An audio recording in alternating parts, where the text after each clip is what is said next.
I'm looking over my list and I'm like, damn, maybe I'm still a rookie. You've been working your you-know-what off? I've been working my ass off! Night and day! Greetings, good day, and welcome. I'm Deanna, project manager and grants consultant, and today we're going to talk about rookie mistakes made by first-time project managers, aka me. These are rookie mistakes that not only that I have made myself, but I've noticed that others have made as well, and we are growing together, learning together, understanding together, and just becoming much better project managers. As you'll hear me say time and time again, I've been a project manager for over a year. I am still getting my tactics and everything in order, and you know, I'm human, so sometimes I make mistakes, and I want to share those mistakes with you guys. So if you're looking to get into project management, or if you are on a team of any sort and you are managing tasks and to-dos and teamwork and all that fun stuff that comes with working amongst other people, this is for you. I know this is not even a mistake that I've made just as a project manager. That's a mistake that I've made in all realms, but it's overcommitting myself. Eventually.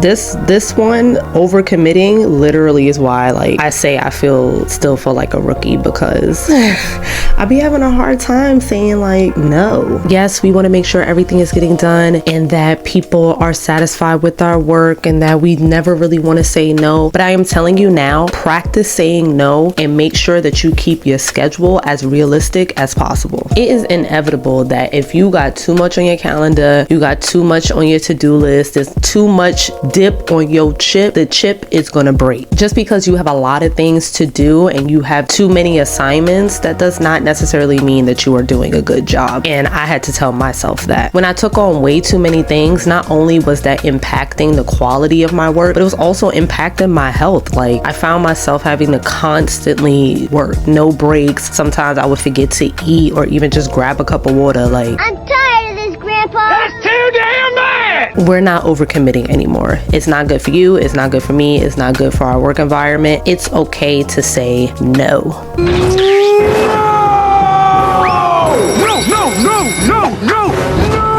The next thing that has extremely impacted my job, and I feel like all realms of my work, is poor communication. Wait, hold up. My cell phone breaking. Hold up. There's been several instances where there's been just a communication gap between myself and whoever I'm working with, and that has always, and it never fails to derail a project. Now, I'm speaking of myself in early in the game, I was maybe a month or so into being a project manager. I still didn't really know what I was doing because, again, I walked into the position with no experience. We'll talk about that another time. And I did not have certain systems and softwares and such set up or even learned about them just yet. So communication was initially a struggle for me. However, as I grew more into this position and got a better understanding of certain databases and softwares and management systems to use, I was able to better build up my communication and close that gap. So, there was just as much clarity as possible and projects weren't getting derailed or any deadlines weren't being missed. But now,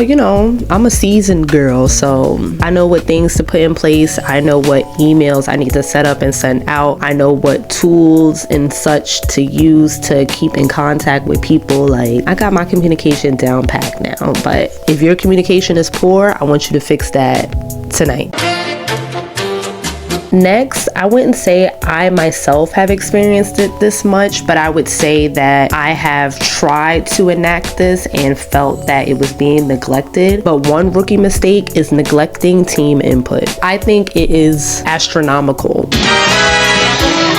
to any job position that you are taking the input of other departments and other people, even just within your department and direct team, into consideration. Those are different perspectives, different eyes, different minds that are taking a look at whatever project or work is being presented to them, and they will see things and catch things that no matter how many times you look at it, you're not going to catch yourself. And when you moving through the work day, sometimes I'm nah, I got this. I already reviewed reviewed it, I already looked through it, I know it's clean cut to the point. And then I have somebody else looking at it and they'd be like, hey Deanna, you actually missed blah, blah, blah, blah, blah, blah. And I'm like, oh, maybe I should ask for some input. In order to get better feedback from my team and make sure that they are getting feedback by me, I was just creating open dialogue and building up these conversations so that we could talk about whatever projects, whatever tasks, whatever things that we still had on our plate, and like, you know, engaging with them and then seeing how they feel, they see how I feel, and we move forward from there. Next one, and funny enough, my boss and I were talking about this maybe like a week or two ago, specifically for her and something that she needs to work on, but it's ineffective delegation. Oh? You're holding my stuff. Hello, my little lady. Hello, Mom. What are you doing with my stuff? I've mentioned before that I have weekly check-ins with my boss just to make sure we're all on task and, you know, just have some human contact, check in on each other, see how we're doing. But in the midst of that, she shares with me what she has on her plate, what she's working on, what she needs to put on my plate, etc. But sometimes I have to ask her, hey, do you want me to take that from you? Because you just described that you have 42 meetings, 87 emails, and 4,987 responses and chats and conferences and such to attend. So how about I help you delegate and I take some stuff from you. You don't need all of that. Hold it right there, ma'am. I'll be taking that. When we don't know how to properly delegate things, either that you just want to get it done yourself or you aren't trusting that your colleagues or whoever you delegated to is going to get the work done, if you keep everything on your plate, eventually you're gonna burn out. Not only does ineffective delegation harm you, but it does a lot more damage to your team than you even can imagine. Because I'm like, sometimes like in certain work environments and such, my first thought to somebody like not delegating a task that they know I could probably get done or is very obvious that I can complete, I feel like you don't trust me. Like, what am I here for if you're not gonna give me things to do? Take some stuff off your plate. Make sure that you are showing your employees that you trust them and empower them to, reach out and help you out. You don't want to be responsible for doing anything. Nobody does. So delegate. This next thing, the way I struggle just completing my job in general and just doing certain things, I felt really stuck because of a lack of clear goals and objectives. Where are we going? I had made a video about micromanagement, and I had talked about previous boss of mine who was a lover of micromanagement. Like, I'm watching you, Wazowski. Always watching. Whew, she's nuts. he did not go a day without practicing it. However, though he was on our app 24/7, we did not have any like objectives, metrics, like clear set goals that we in our individual departments were tasked to hit. So it kind of felt like we were just throwing darts and they're at a wall. Like there was no target, there was no dartboard set up, like we was just doing shit.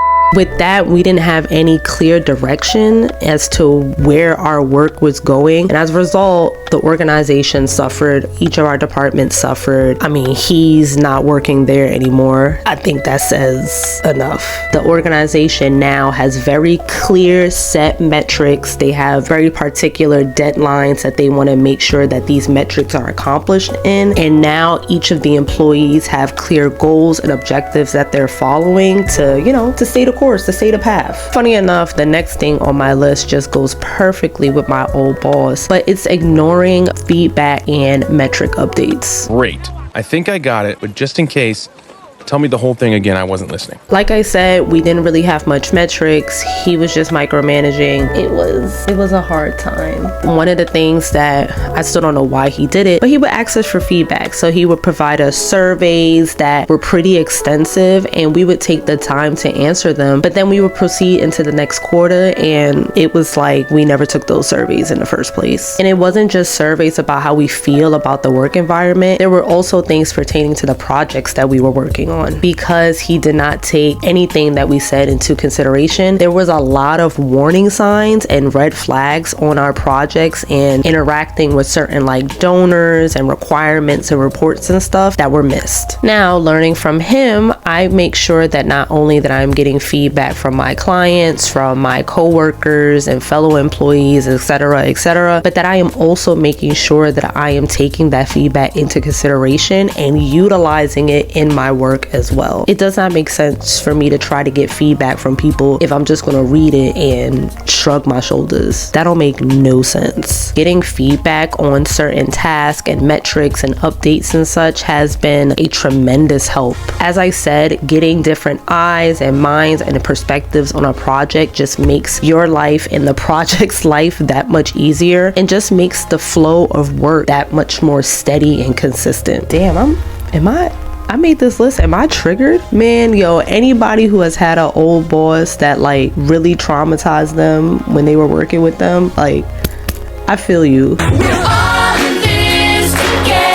Because my list definitely was made because of him. Oh my God, like, oh my God. With that, my last point is resisting adaptability and change.